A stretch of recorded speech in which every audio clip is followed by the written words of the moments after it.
So really, I suppose the spine of this whiskey is, of course, the bourbon matured single malt whiskey.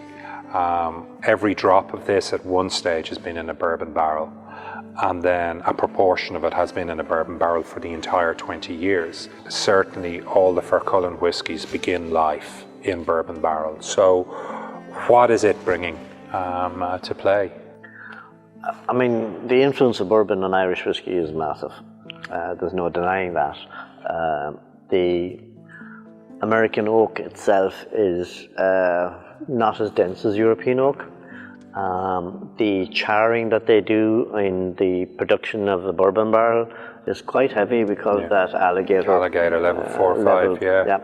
So and that caramelizes a lot of the natural sugars in the wood. And remember, that wood has been seasoned for many years, 2 years minimum, and that influence then is impaired into the whiskey in the production of bourbon.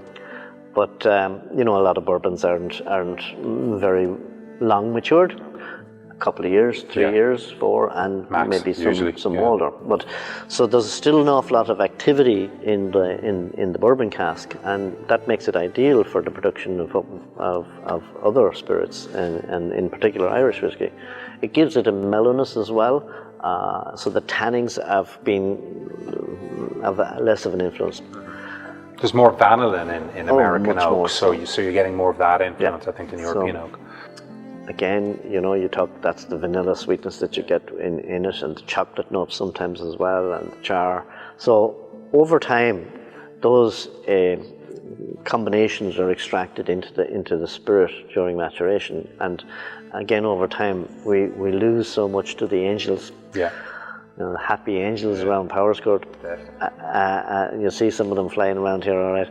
But anyway, the concentration of those flavours over time, as well, in the way that the liquid drops in level in the barrel, and the alcohol strength weakens a little bit, and the chemical reactions that go on during maturation, we've talked about many times before. A lot of what bourbon has to contribute as a wood comes out in the first 8 to 10 years in maturation. And after that, then, it's the spirit and the combinations of reactions that's gone on between those chemicals that's come out of the wood and into the alcohol that give you the more exotic flavours in your whiskey. So bourbon is very important. American oak is very important. But again, for something like special whiskey like 5 Elements, you want to bring in other influences, and that's why we've done some of the European oak casks and those finishes as well. But the backbone, as you said, is that initial maturation in bourbon.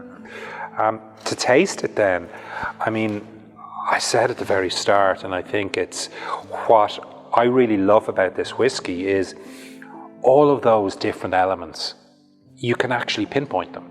Like from the nose, you got the floral, you've got some of the syrup, you've got some of the vanilla there. When you taste it, all of the flavours at the back of your mouth, where your sweet receptors are. So there's nothing bitter in this whatsoever.